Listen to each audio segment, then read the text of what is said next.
Well, welcome everybody. My name is Ben Smith. I'm an investment consultant with Guidance Point Advisors. Want to welcome everybody to our Zoom roundtable today.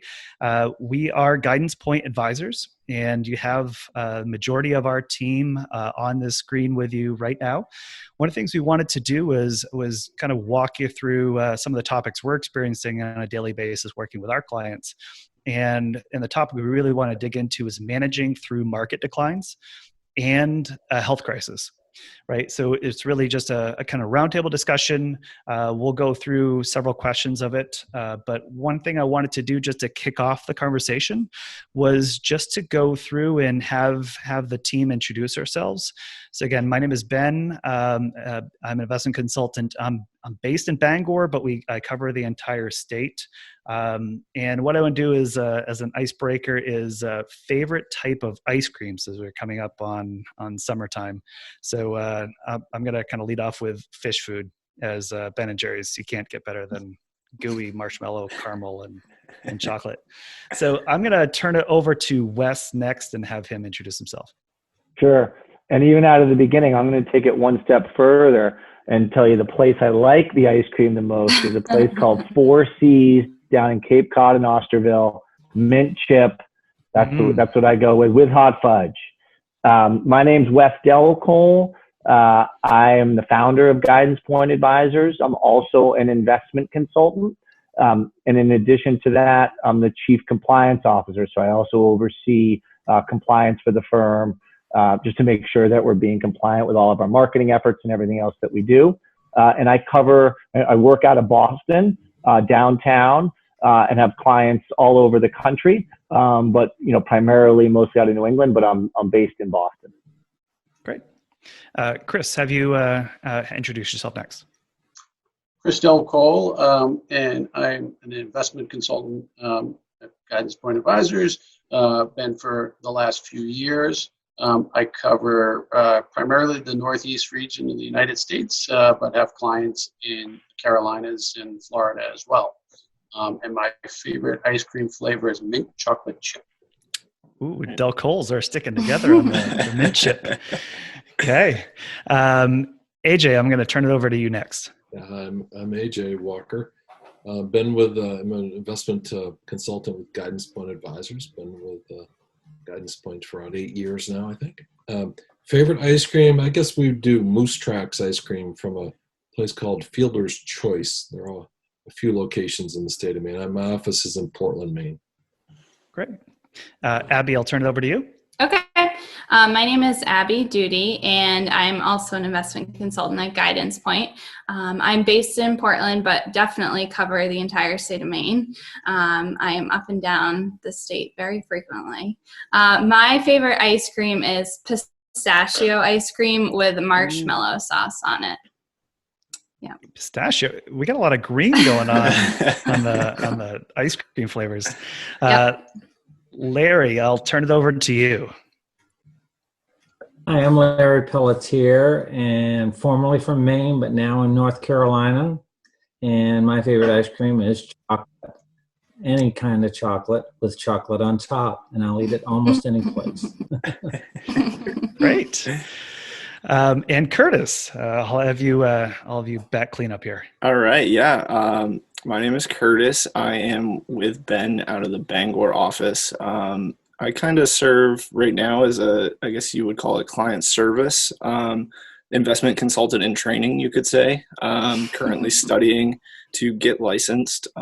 My test actually got postponed due to the current state of the world. So hopefully that'll come back here pretty soon. Favorite ice cream? I would have to go with chocolate chip cookie dough. So probably Gifford's. That's a main thing. I think Gifford's is a main thing. Is it Maine only? I'm not sure. But yeah, so that's me. Great. Well, thanks everybody for being on the call. I know it's kind of just great to get together anyway. I know we do that from time to time, but doing it virtually, again, so to explain to those out there that are watching this video, so we are recording this in the middle of the shelter in place rules that are happening because of COVID-19 that's going on. So the time, so again, it's the middle of April 2020. And one of the things that we wanted to do was to kind of go through, again, what's going on, obviously, with the stock market, but the health crisis. And what we heard from the previous financial crisis and bear market was, what were you doing during those times? What were you talking about? What was life like? And what better way to capture a time capsule than actually getting on a video like this today and doing it? So thank you all for tuning in.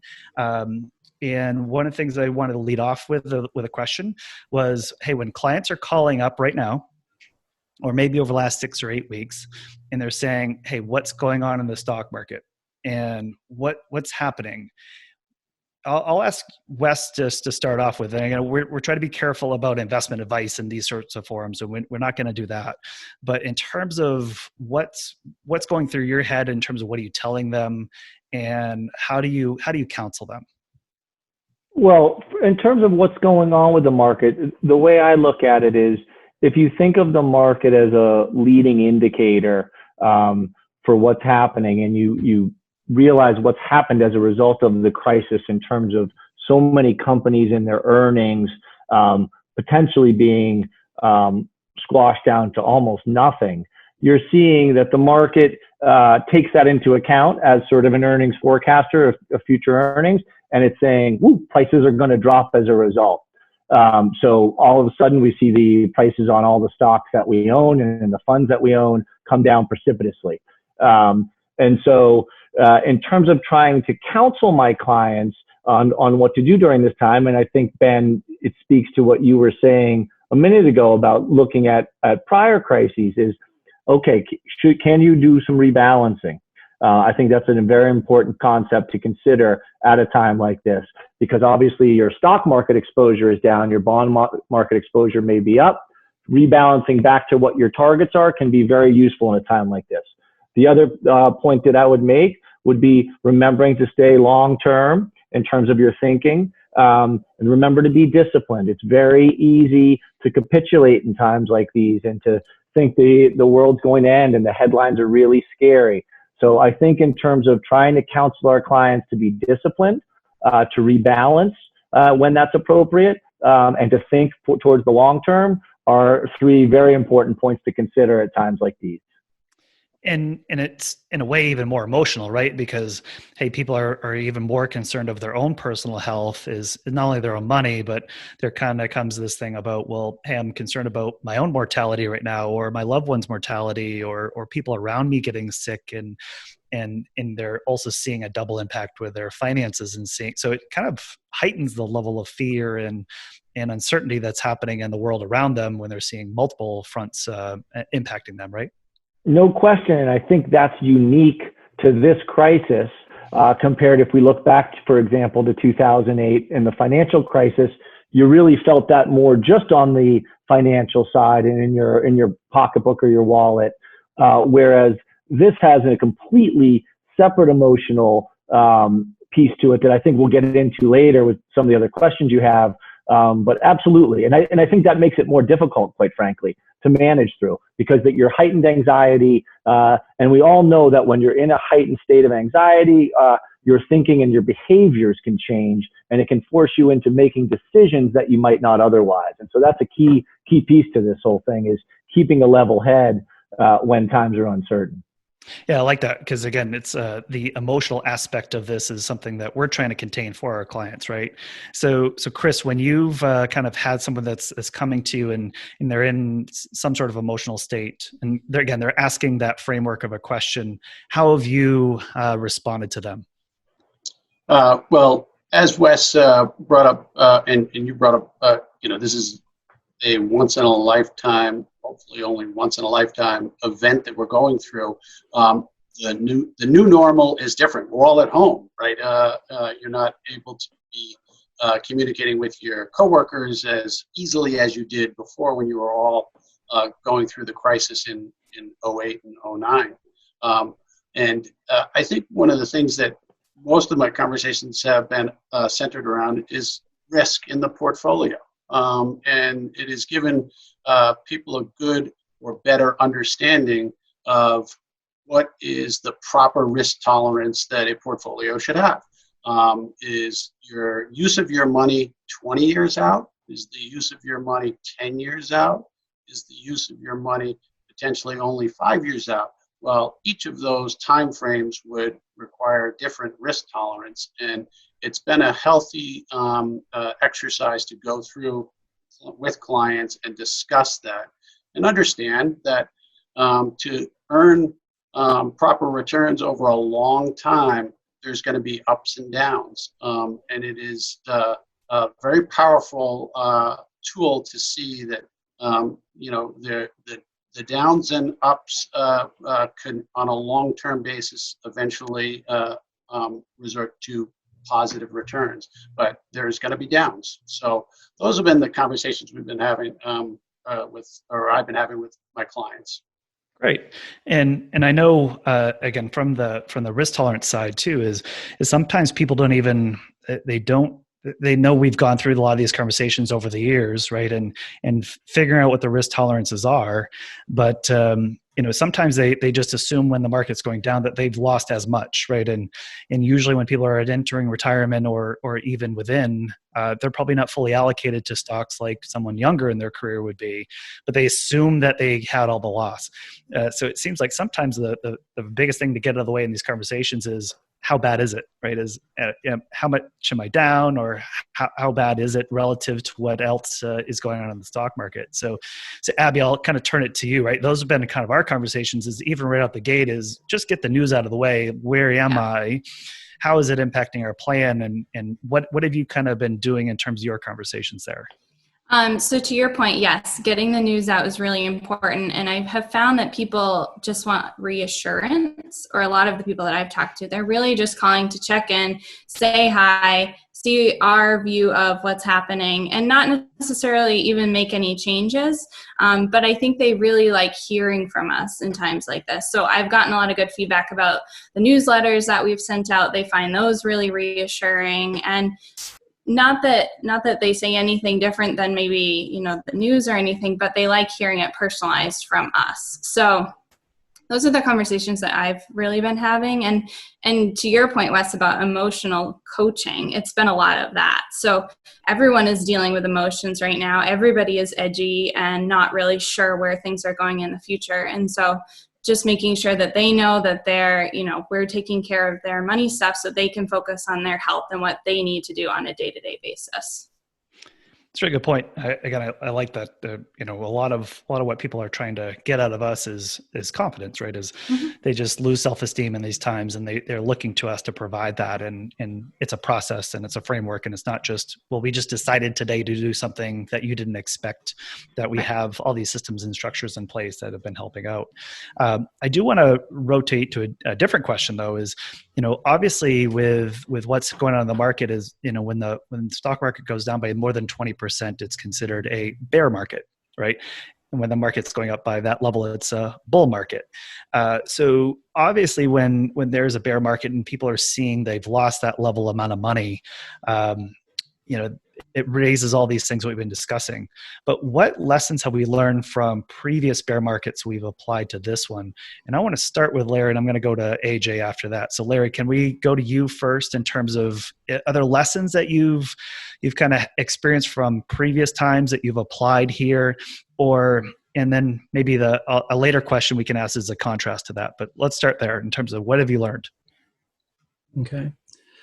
What we've learned is that we need to help people breathe, and that may be a different answer. But I remember in 1987, for those of us who are that old, that we lost a third of our value basically in a day, and that got everybody excited. But what the lesson is that I've been able to bring forward to people, and what we talked about is. Going back to what Chris was saying earlier, things do go up and down and they do cycle. But in 1987, if you had $1 in October, it went down to roughly 70 to 75 cents, depending on how you had it invested. But if you stayed with your program, with your process, with your goals, and you're able to breathe and say, okay, this isn't the end of the world, that on December 31st that year, investment had come back to $1. And I share that with people now. That's a lesson. I'm very careful not to say or to try to predict where the market's going and how quickly it's going to come back. But the thought is to stay with what you're doing and to think about what you're trying to achieve in the long run. And I think that that's a valuable lesson to take forward and to talk to people about today. So it's very similar to what everybody else is doing, just a different concept. Mm-hmm. If you skip forward to 2008, we could talk about that all day long, but there are some similarities and some dissimilarities to 2008. But it's to get people to think through the process and to think through the situation and to have them really come back to you and be able to say, I don't think this is the end of the day. I don't think this is the end of life. We're going to work through this and we're going to stay on the course, assuming that you're on the course they want to be on before the disaster hit. Right. Which is, I think, ultimately our job is checking in with people as they progress in their life and getting a plan in place. And I know we have a bunch of golfers in this conference call too, but keeping people in the fairway, right? It doesn't mean necessarily that we're always hitting the perfect shot, but we're getting closer to their goals with how we're allocating and how we're adapting to the risk tolerances, as Chris was saying. So AJ, I do want to adapt over to you, but maybe a better way or maybe another way to tackle that question is maybe, well, what is a little bit different in terms of lessons you've learned from previous financial crises and bear markets? What have you seen in terms of lessons, but also what's been a little bit new this time? I think the new part is the personal risk, right? The individual physical, health risk that is brand new. The idea of the pandemic, and so people are worried about them or their loved ones getting sick is a real big different, big variable, big change here. I think when we've been talking to clients and we look at, if you look at the stock chart of the S&P 500, over the last, during this bull market and up till now, it's not going to look a lot different than other bear markets. And then how, what our recovery looks like. There's, and everybody seems to want to have this be different than everything else. I think from it's a dramatic market swing. It's a lot of volatility. It's scary, but if the financial plan's built on reasonable return expectations and the risk tolerance is taken into account, then people should be fine. These are not unexpected events. We just don't know when they're going to happen. We don't know what they're going to look like, but we know that the market goes through these gyrations. And when you have a year like you had in 2019 with the market up, 20+%, you just know, we know in the business that that's just way above any sort of normal average. So we know that we have to plan for, have financial plans built upon realistic assumptions for returns in different asset classes. So when we do that, that's fine. I think the big difference here is the fact that it's a mysterious, invisible, physical danger, and that's so different than a lot of other bear markets. Mm-hmm. I'll add to that too, and again, in my previous career iteration was within a community bank trust channel, and one of the things I really learned from that is there were in terms of conversations about what's going to happen when something bad happens, is that we didn't have a lot of that kind of training of, well, let's talk about the bad stuff too. And what is the plan going into it? So, and I know Abby's heard me kind of ad nauseum, Larry as well on this, is, getting these client meetings in for the last 6, 7, 8 years, it's been the echo of that of, hey, and when that bear market happens, here's what we're going to do. And here's the plan. So let's talk about that well in advance and keep repeating it. So, and then when they're calling us right now and they're asking, well, what are you doing? Well, it's just consistent with what we've been talking about over our relationship together, so that there's not surprises. So when they call you up and say, well, why did you rebalance, as Wes was talking about, or why did you do that? Well, that's all part of what we talked about. That's all part of the plan. And it just lowers that anxiety, right? It's just because, hey, we've already talked about it. This is what we're doing. This is why we're doing it. This is why we did what we did. And there's really just no surprise to all those things. And I think that's where, again, in my previous stop in the financial crisis was they didn't know what was going to go on. They didn't know what you're going to do.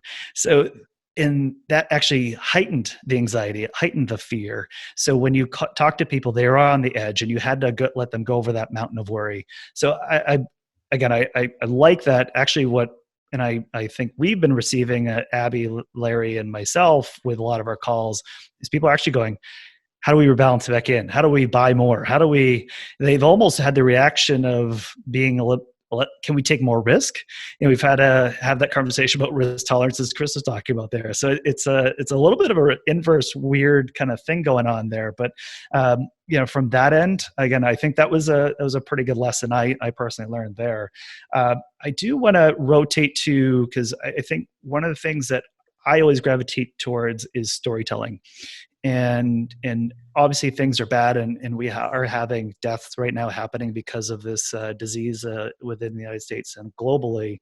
But what are some inspiring stories that you have heard from your clients, and how they're being resilient in these difficult times? And I want to maybe go back to Wes here on this one. And is there a story, and again, we try to be confidential with all of our clients here, but is there just an activity somebody's doing that has kind of given you a little bit of glimpse of hope of maybe there's silver linings to what we're doing, especially in shelter in place? I think there's a variety of things that I've heard from clients that in very particularly, I mean, I have a client that is a doctor, works in a lab up here in Massachusetts, and his lab actually just came out with the first immunization test that's going to be used in hospitals. And this individual's in his 70s and has been going to work every day from the beginning, and taking great risks to do that. And so there's exciting things like that. Then you hear from other clients little things that to me are more community related, about people who are still continuing to pay their housekeepers, or pay their dog walkers, or help other people in the community, even though they're not providing services. I'm trying to kind of keep the economy going. So I feel like in general, what I've been hearing from my clients is a general sense of togetherness in this. And obviously that's in the small community, and then you branch it way out to the country and then to the globe. One of the unique things about this too, AJ was saying it's unique because it's a physical ailment, is also that we're all in this together. I mean, every corner of the globe. And so I think in many ways that's brought out the best in people. And I think we've certainly seen that in our client base. And I would just add, Ben, that I'm also proud of the way our clients have responded, even just from the financial side. And I've heard many of the same things, of people saying, hey, I've got some extra cash on the sideline. Is that better? Not necessarily to put back in the market, but is that better for me to use right now in retirement than to be taking out of my accounts and drawing down at a negative time? Yes, let's think about stuff like that. So I think people have been very resilient in that regard and have really come together. And I've seen it pretty far and wide across our client base. Yeah, and I'll piggyback on that too. Is one thing that has been pretty unique to this situation, which I don't know, has made me feel real good. Is one is people call you and they just go, "I know you're really busy, right? And I know, can I just have 5 minutes of your time?" And you give them 30 minutes or 45 minutes.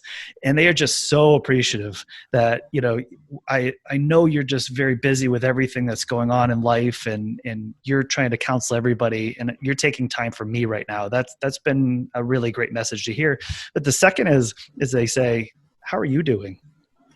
Right? Is that you have that relationship with your client, and they actually want to go, I'm concerned about you though, is, man, that's gotta be tough hearing all of this feedback from people of, hey, things are bad, and and you absorbing that all the time. So it's been kind of nice is to hear the personal concern, which I know in our role, but we're not at the medicine front line. We're not we're all sheltering in place here. So that's kind of an interesting it's been different than I've received in kind of other markets as well.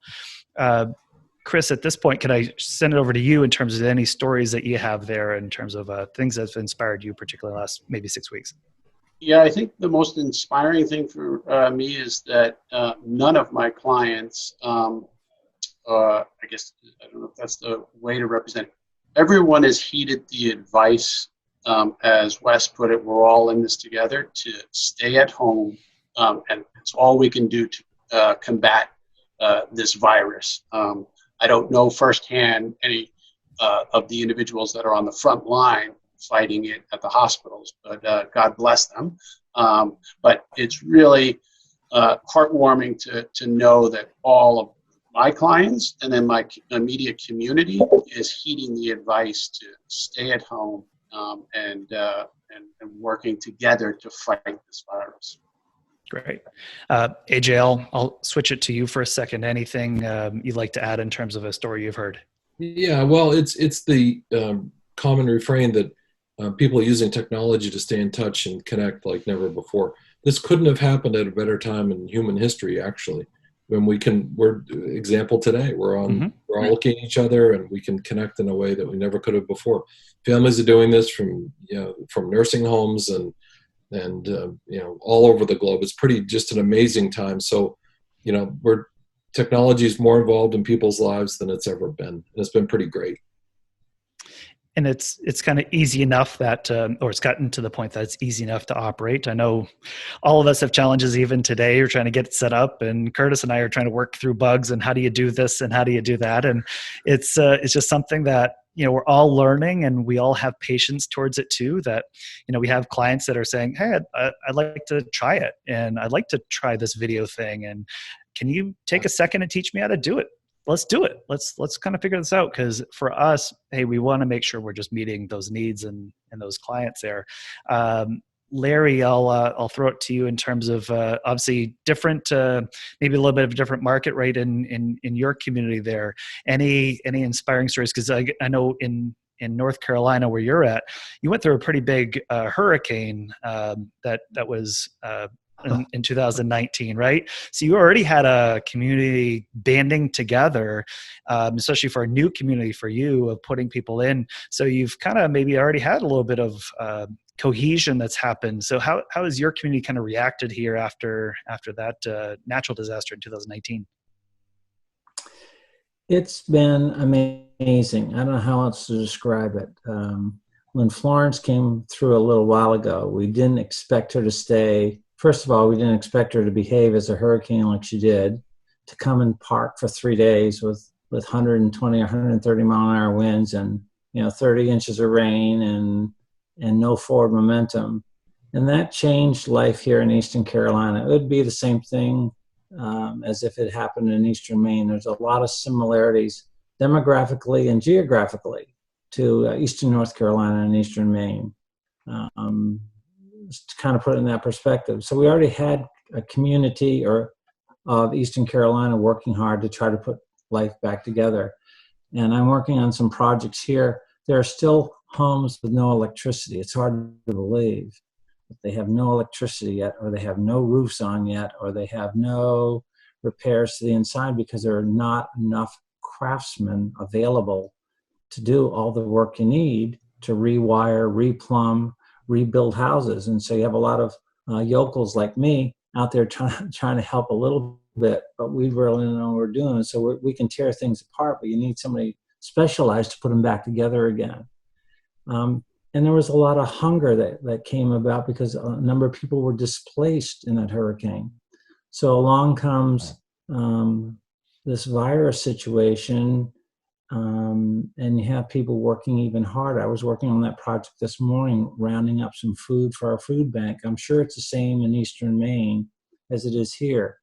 You have small food banks or small food pantries that are trying hard to feed people from almost 2 years ago and are still working on that project. And now you have people who are displaced because we're shutting our economy down. Right, wrong, or indifferent. That's not a political statement. It's just a reality of what's happening. Our economy is shutting down. And you have a lot of people with no place to turn. And so the food banks are under great duress because they don't have food from the supermarkets that usually send it to them every day. You don't have it from restaurants who usually send it to them every day. You don't have as many people working, so they're not making contributions like they did. And the demand is up 60% in 4 weeks, guys. It was up 60% contributions are down almost a corresponding number. Talk about a situation. But what's happening is we're finding is that other people are starting to step up. A lot of information going out on local news, a lot of phone calls being made, and a lot of people who haven't participated in the past or didn't realize the problem was as large as it is are stepping up. So that's really a good thing. And I know that if it happened in Eastern Maine, not to leave the Boston guys out, but Maine's what I know, okay? That people would do the same thing there. You just step up to the plate. So that's an interesting situation that's evolving. But the other thing is with our clients. I have been on the phone. Abby knows because I'm almost sending her a note or calling her and saying, "Hey, just talk to everybody, and here's where we are." Clients really appreciate the phone calls right now, and I know you all know that. And I always want to tell them a little bit about what's going on with their account, Ben, and what you're doing with investments, or what Abby's been doing with projects she's responsible for. And they appreciate that, but they want to blow by that, and they want to know, so how is Ben? How's he doing? How's his family? Is everybody okay? How's Abby doing? They know that she's still considered a newlywed by most of them, because I have older clients, so Abby's a newlywed and they're rock. How is she doing? How's her husband? Are they okay?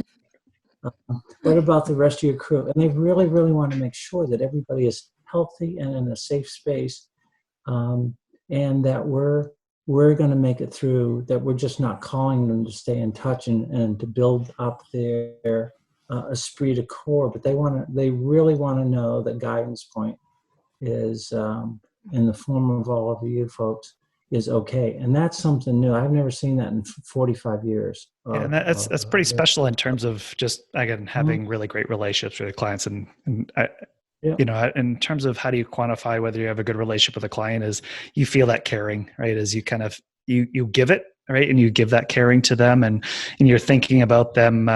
In AJ, I'll still his term is that you kind of think about your client more than sometimes they can think about themselves, and you care for them maybe when they're not even thinking or caring about themselves. So I think that's just a level of care, and in these times you receive that back, even when they're maybe more heightened and more scared than they probably ever been in some ways. So it's been a pretty nice outtake there. I want to rotate to another question here about, and this is not maybe financial related. This is just kind of a life related question. What's been the biggest disruption in each of our geographies? So if you're kind of thinking like day to day, obviously just we're sheltering, right? We're not going out to restaurants or doing things like that, and meeting with clients or meeting with each other. But what's been the biggest disruption in each of our geographies? And Abby, I know you kind of covered the biggest geography maybe of all of us, other than Larry going from Portland, North Carolina. But maybe I'll start with you there, Abby, in terms of what are you seeing? Because you kind of have a few geographies that you covered there with houses and living as well. Yeah. So we have a place in Portland, which we left when everything started shutting down. That's the most populated part of Maine. We have a place in northern Maine that we came up to. We've been here for 3.5 weeks now. And the first cases just arrived up here last Friday. So it really has taken a lot longer to get up here. So until then, life was pretty much normal around here. I mean, they were still snowmobiling. We were cross-country skiing and snowshoeing. The grocery stores were fine. The biggest challenge up here is the Wi-Fi. So it works well enough, but my husband, Casey, and I cannot be doing 2 work things at the same time. So especially something like a Zoom call. So we have to take turns. When one person needs to make a call, then the next can make a call. But if that's all we're dealing with, that's not a big deal. So, yeah. So we're just going to wait for Casey to walk through and say, "Hey guys, can you wrap this up? Because I need to make a call." I know, it's true. I'm going to turn it over to Curtis for a second, because I know, Curtis, you and I are in the same location and kind of geography in middle state in Bangor. Curtis, what's been your experience in terms of the Bangor market that you've seen? Again, we're pretty, I know we're not to Abby's level there with Island Falls, but what have you seen there for Bangor? Yeah, it's really been kind of surreal, honestly.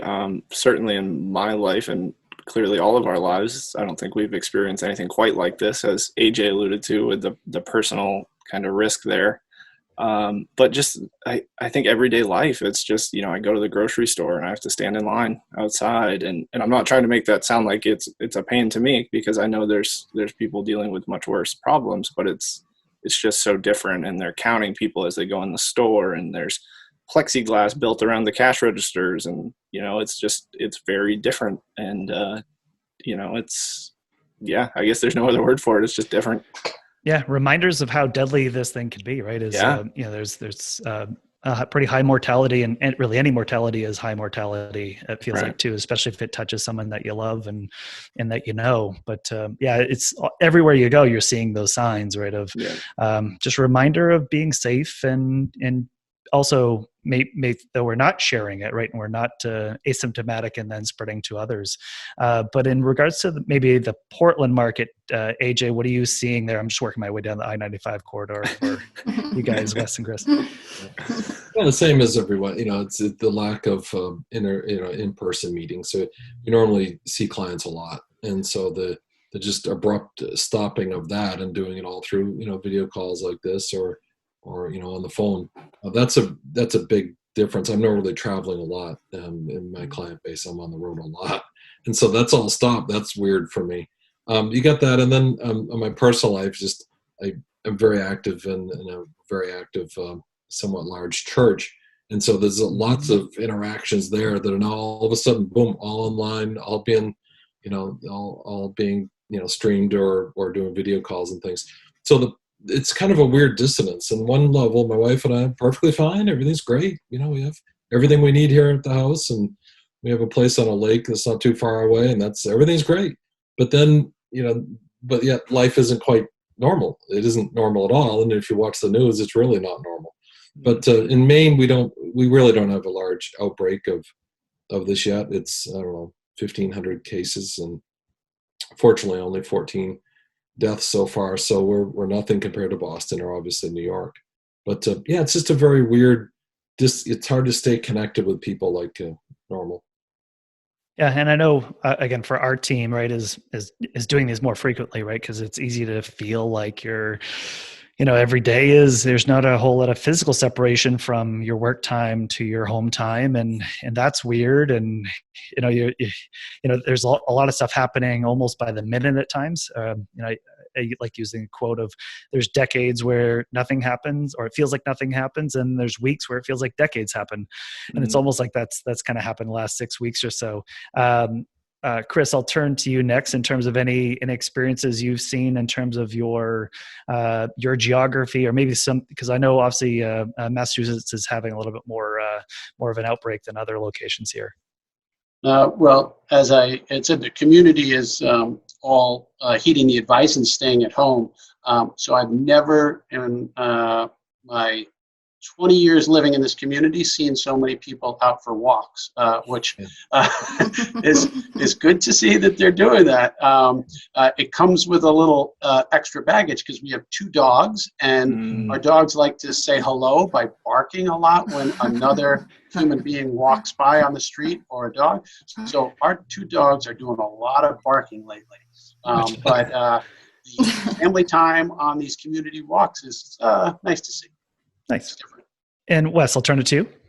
Yeah, I think the one big thing that no one's mentioned yet is if you have children, and from a routine perspective, I think all of our routines are disrupted, but having the kids home every day is this kind of constant reminder, because it's not summer, that it's just not normal situations. And so navigating that with a little bit of homeschooling and trying to get them to do their studies when it's considered optional, and 3 different grade levels has been a little bit of a challenge. So, but I think that's been the most different thing, is that we're all here in the house together all day, and have been for several weeks now.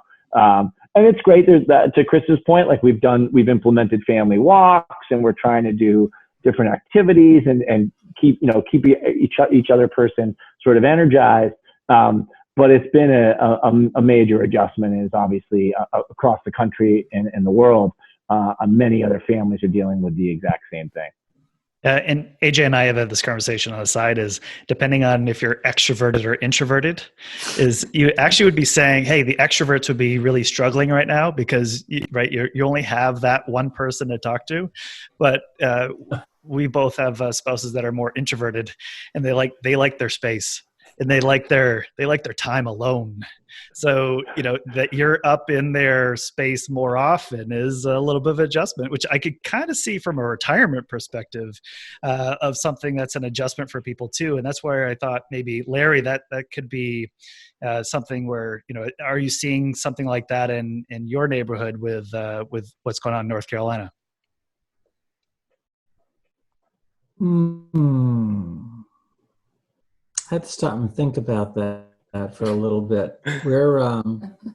No, it's just a very strange time. It's hard to put into words what we're seeing. To be honest with you, Ben, it's people are much more likely to be in tune with people that are around them. Does that make sense? Mm-hmm.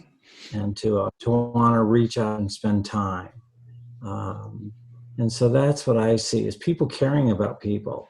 And our community is a little bit unique because everybody has moved here. In this part of North Carolina, our development is 400 on the homes on the way to being 800. 2 of the homes are occupied by North Carolinians. Everybody else is from someplace else, which means they're all Yankees. And that's a term our 2 southern neighbors use for us, which is just fine. But everybody is caring about everybody else and reaching out. And so that's what I see is a sense of the community coming together much more quickly than it would have on any other day. Okay, nice. I have a wrap-up question, right? And I think there's a lot of people kind of call us and they ask about what we think is going to happen next, right? And we don't have a crystal ball. We don't have the magic 8 ball that kind of knows exactly what's going on. But I think we all could agree that, life is going to be a little bit different here going forward from lessons that we've learned now. So has this health scare really changed, health scare plus maybe the market, and has it changed any of our outlooks on retirement, whether it be for retirees or pre-retirees? And do we think their attitudes and behaviors will change? I'm going to ask Wes that question first in terms of do you kind of projecting forward, what's the thought there? I've actually been trying to give a lot of thought and reading a bunch of articles about how the virus may, or the end of the virus may manifest itself in consumer behavior and other things, and as it relates specifically to retirees. I think I could see, and I'm just projecting, it's just an opinion, people becoming slightly more prone to thrift, people not spending as much, perhaps saving more, which on one end you say, hey, great, that's, the more you save, the better, from a retirement planning standpoint. But for the economy to really keep moving, we need people to be spending. We need to be an economy that's pouring money through the system. But I think you could see some of that. I think the other area that comes to mind is travel. A lot of retirees, and I know, Ben, on the podcast, you've had, a travel agent and talked a lot about travel. I'm interested to see how quickly, and I don't just mean in the immediate aftermath over the next few months. Obviously, I think travel will be subdued to a huge extent. But I'm wondering if there might actually be more permanent changes as a result of this, where people perhaps don't travel as far or feel a little more anxiety or nervous about that. Or similar to what Larry was saying, people, because they're getting together and spending time with their families now and realizing how important that is, say maybe we'll spend more time doing that as opposed to going to far-flung places or doing the Disney trip. I don't know. Like you said, there is no crystal ball, but I do believe that this will have some lasting changes to behavioral or consumer spending behavior. I'm not sure exactly what it's going to be yet, but those would be 2 areas I would think might be affected. Yeah, and I'd echo too is I think there's a lot of reasons for why not to do stuff, as you said, like travel, right? Is to kind of, it's easy to kind of go, I always wanted to go to Spain. I always wanted to go do that dream vacation. And it's just, this sort of thing, which is very present and very in your face a lot, is I think a big barrier for someone to overcome. Well, why would I go take that trip that I always wanted to do and look forward to my whole life? So I think there's a level of fear to overcome that may take a while, whether it be, so it's not just maybe financial fear, which is something we overcome with our clients a lot, is can I afford it? How does this impact me? But now also the kind of the logistical fear of what does it mean? And what if I get sick? What if I'm trapped? Curtis's friend there went to Thailand and he went for 3 weeks. He left, everything was fine. He came back and he's in the middle of trying to get back into a country in essentially lockdown, right? That's a pretty big fear of if you're in retirement and you took a longer vacation than you ever thought, everything was fine when you left, and when you came back, it was not. So I think those are things that are challenges. Chris, any thoughts on your side in terms of what you may see for reverb for retirees or pre-retirees here? I don't know. Like Wes, I've been trying to give it a lot of thought as to, will things become permanently changed? And, the group activities, the knee-jerk response or thinking might be, okay, cruise ships. Who's going to go on a cruise ship? Yet, Carnival Cruise just raised a whole bunch of money in the high-yield market, and so clearly the investment community thinks that there's still going to be cruise ships post-coronavirus. Movie theaters going to be a place that people go back to?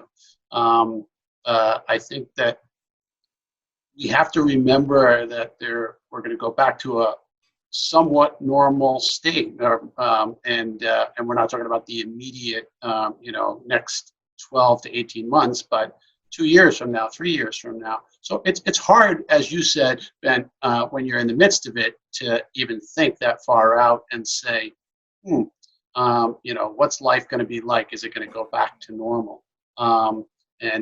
You could apply that even to office space. People have brought up the topic of, are we going to need offices because everyone's going to get comfortable with doing these Zoom, conferences? I think it'll be hard to have that be a permanent change, maybe something on the edge. And I think Wes's point is right, though. This is a reminder to every retiree that you don't know what might happen in terms of an event that can have an impact on your retirement savings. So being more prudent in spending going forward is probably always a better thing, or at least having a good handle on it. And to AJ's point, putting the right expected return profile on your savings account so that you know your savings, so that you know what you can spend in retirement. So that's what I would say. Okay. I'm going to let Abby wrap that up too. Is there any thoughts there from the planning end, and again, maybe it's an attitude or behaviors part here, and maybe even specifically going to pre-retirees here. Is there anything that you kind of see there that they might think change the outlook? So a lot of Maine is small businesses, right, which have basically been decimated, and we're a major tourist economy. So all of that is pretty much gone at the moment. So any pre-retirees that own those types of businesses, their retirement plan now is totally thrown off the rails. So I think trying to find a way to help their small businesses rebuild so that Maine's economy itself can rebuild so they can have jobs to even save for retirement. And what that all looks like will be greatly affected by, the health care system going forward, and how communities react and support small businesses going forward. And I think that's a big piece of it. And how do we come out of this and help people plan for these huge uncertainties? I mean, what small business owner would have known that, a month into, we know a business in Portland, they just bought a yarn shop, and 1 week after they bought it, they're shut down indefinitely. And how do you plan for that? So I think that's going to be a challenge for us as financial planners going forward. Is these are things that we may have never seen before, but who knows, this could not be the last time we have these shutdowns due to viruses. So I don't really have a great answer, but I do think things are going to have to change and plans are going to have to change, and maybe people are having more in cash than they had before, or maybe they're taking less risk or more risk. I don't really know. It's all kind of fluid at the moment, but I do think things are going to change. And again, I think maybe coaching is part of this too. Is just kind of is talking about, well, what are bad scenarios and good scenarios, and these are just a lot more conversations to be having of helping people through that, so they're thinking logically about it and not maybe having emotional reactions as they're kind of going through it as in the moment. Because sometimes maybe not zooming out, you're not making the best decision at the time. But well, I want to wrap up this kind of our first kind of gathering of this on Zoom. This has been great. Thank you all for kind of joining us, and great to get the team around the table, kind of offer our thoughts. Hopefully you all found that valuable.